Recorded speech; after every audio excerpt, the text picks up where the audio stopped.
शहर के बीचों बीच बादशाह की बिरयानी की बहुत बड़ी दुकान थी। उसे अपने स्वाद और दौलत पर बहुत घमंड था। ठीक उसके सामने एक बूढ़ा काका अपनी टूटी हुई ठेली पर दाल चावल बेचता था। ये लाइन सीधी करो, जिसके पास गांधी जी हैं वही आगे आए। चिल्लर वाले खुशबू सूंघे और चलते बने। भाई एक प्लेट जल्दी लगा दो, बहुत भूख लगी है। अरे सबर कर, हम यहाँ शाही खाना बेचते हैं, सामने वाले बुढ़े की तरह उबला पानी नहीं। क्यों बे बुढ़े, आज बोनी हुई या नहीं? मालिक आप बड़े लोग हैं, बड़ा व्यापार है आपका। मैं तो बस गरीब आदमी हूँ। सबकी अपनी अपनी किस्मत और अपनी अपनी भूख होती है मालिक। जिसका पेट आपकी बिरयानी से नहीं भरता वो मेरी दाल रोटी से काम चला लेता है। मुझे यहीं कोने में पड़ा रहने दीजिए। बेटा, अल्लाह के नाम पर कुछ खिला दे। 2 दिन से भूखा हूँ, आते सुख कर कांटा हो गई हैं। तेरे पास तो खाने का पहाड़ लगा है, बस 2 मुट्ठी बिरयानी दे दे। तेरी बहुत बरकत होगी बेटा, बहुत दुआ मिलेगी तुझे। छी छी छी, अरे हटाओ इसे। अबे ओ फकीर, तुझे दिखाई नहीं देता यहाँ वीआईपी लोग खाना खाते हैं? तेरी इन फटे पुराने चीथड़ों से जो बदबू आ रही है ना, उससे मेरे ग्राहकों को उल्टी आ जाएगी। दुआ नहीं चाहिए तेरी, मेरे पास नोटों की गड्डियां हैं। चल निकल यहां से, वरना अभी गरम तेल के छींटे मारूंगा। मत कर इतना गुमान अपनी दौलत पर बादशाह। भूख की कोई जात नहीं होती और वक्त का कोई भरोसा नहीं होता। आज तो एक भूखे को अपने दरवाजे से धक्के मार रहा है। याद रख, कल कुदरत तुझे दाने दाने को मोहताज कर देगी। पेट भरने वाला वही ऊपर वाला है, तू नहीं। अरे वाह, अब ये भिखारी मुझे ज्ञान देगा। छोटू, खड़ा क्या है बे? उठा डंडा और भगा इस पागल को। मेरी दुकान के सामने मनहूसियत फैला रहा है। अरे बाबा संभाल कर, गिरते गिरते बचे आप। इन अमीरों की बातों का बुरा मत मानिए बाबा, इनका दिल इनकी तिजोरी में बंद होता है। आइए यहाँ छाया में बैठिए। भूख, बहुत जोर की भूख लगी है बेटा। ऐसा लग रहा है जान निकल जाएगी। घबराइए मत बाबा, मेरे पास बिरयानी जैसा महंगा खाना तो नहीं है, लेकिन ये दाल चावल है। मैंने अभी अपने दोपहर के खाने के लिए निकाले थे, पर मुझसे ज्यादा जरूरत आपको है। ये लीजिए, पेट भरकर खाइए। पर बेटा, अगर तू मुझे खिला देगा तो खुद क्या खाएगा? तू भी तो कमजोर लग रहा है। कोई बात नहीं बाबा, मैं तो पानी पीकर सो जाऊंगा, पर अतिथि को भूखा नहीं देख सकता। आप खाइए। तेरा दिल तेरी गरीबी से बहुत बड़ा है बेटा। आज तूने अपना निवाला मुझे दिया है। ये ले, इसे अपनी दाल की पतीली में डाल देना। ये साधारण मसाला नहीं है। आज से तेरा खाना खाना नहीं, जादू होगा। दुनिया दीवानी हो जाएगी तेरे हाथ के स्वाद की। काका अपनी पतीली का ढक्कन खोलते हैं और सुनहरी भाप निकलती है। छोटू, अरे ओ कामचोर, इधर आ। ये मरे हुए जानवरों जैसी सलांद कहां से आ रही है? मेरी नाक के बाल जले जा रहे हैं। क्या तूने कल का बचा हुआ बासी खाना बिरयानी में मिला दिया है? अगर मंत्री जी के आने से पहले ये बदबू नहीं गई तो मैं तुझे इसी हांडी में पका दूंगा। सच सच बोल, क्या गड़बड़ की है तूने? मालिक, मेरी कसम ले लो, मैंने अभी अपनी आंखों के सामने बाजार से सबसे ताजा और महंगा मटन कटवाया है। मुझे तो खुद समझ नहीं आ रहा मालिक कि ये बिरयानी की खुशबू अचानक नाली की बदबू में कैसे बदल गई। ऐसा लग रहा है जैसे किसी ने काला जादू कर दिया हो। बकवास बंद कर। काला जादू नहीं, तेरी लापरवाही है ये। देख नहीं रहा, ग्राहक नाक सिकोड़ कर भाग रहे हैं। आज मेरी इज्जत का सवाल है। जा, जल्दी से 2 शीशी इत्र और गुलाब जल डाल दे। इस बदबू को खुशबू के नीचे दबा दे। मंत्री जी की नाक तक ये सड़ांध नहीं पहुंचनी चाहिए, वरना मेरा टेंडर तो गया समझो। अरे भाई, जरा रुको। क्या तुम्हें भी वो आ रही है जो मुझे आ रही है? उफ, ये कैसी दिव्य खुशबू है। ऐसा लग रहा है जैसे सीधा स्वर्ग से खाना बनकर नीचे आया हो। मेरे मुंह में तो पानी का झरना फूट पड़ा है यार।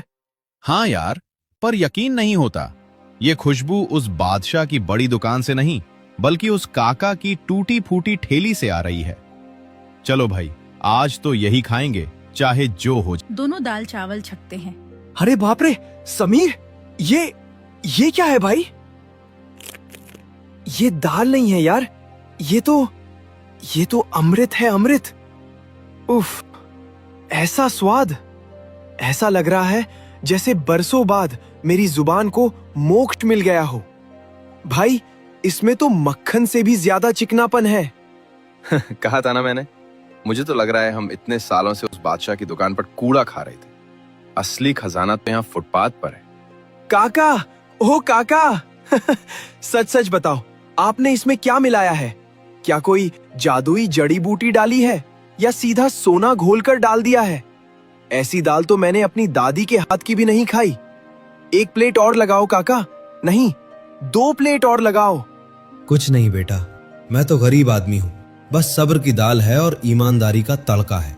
बाकी स्वाद तो उस ऊपर वाले के हाथ में है। सायरन के साथ मंत्री जी की गाड़ी रुकती है। बादशाह घबराया हुआ है लेकिन जबरदस्ती मुस्कुरा रहा है। वाह बादशाह, दुकान तो महक रही है। सुना है तुम्हारे हाथ में जादू है। अगर स्वाद पसंद आया तो 50 लाख का टेंडर तुम्हारा। पर याद रखना, हमें सिर्फ स्वाद चाहिए, तुम्हारी चिकनी चुपड़ी बातें नहीं। अरे मंत्री जी, आप पधारे, मेरी दुकान तो पवित्र हो गई। 50 लाख? अरे वो टेंडर तो आपकी जूती की नोक पर है हुजूर। आप बस एक निवाला खाइए। अगर आप उंगलियां ना चाटते रह गए तो मेरा नाम भी बादशाह नहीं। मैंने खास आपके लिए वो शाही मुगलाई हांडी बनवाई है जिसमें कश्मीरी केसर और ढेर सारा असली घी डाला है। लीजिए हुजूर, दिल थाम कर बैठिए। ढक्कन खुलते ही खुशबू की जगह काला धुआं बाहर निकलता है। मंत्री जी खांसने लगते हैं। ये क्या है बादशाह? ये धुआं कैसा है? क्या हमें जला हुआ खाना खिलाओगे? ये क्या भद्दा मजाक है? चावल कहाँ है? मटन कहाँ है? इसमें तो सिर्फ राख और काले पत्थर भरे हैं। क्या तुम हमें पत्थर खिलाना चाहते हो? राख? पत्थर? नहीं साहब, ये नामुमकिन है। मैंने खुद अपने हाथों से पकाया था। ये पत्थर कैसे बन गए? मेरी बिरयानी राख कैसे बन गई? खामोश! एक लफ्ज और नहीं। ये सिर्फ धोखा नहीं, हमारी तौहीन है। तुमने एक मंत्री को राख और पत्थर खिलाने की जुर्रत की है? इंस्पेक्टर, हथकड़ी लगाओ इस पाखंडी को।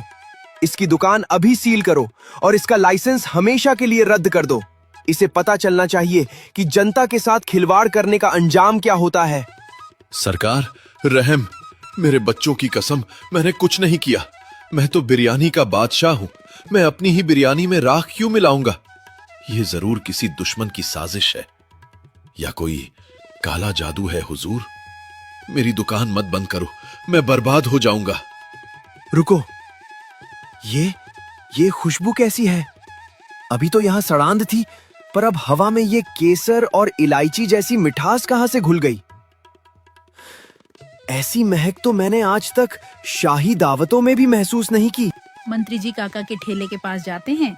बड़े मियां, सच सच बताओ, आज अपनी पतीली में क्या पका रहे हो? क्या कोई गुप्त खजाना छिपा रखा है?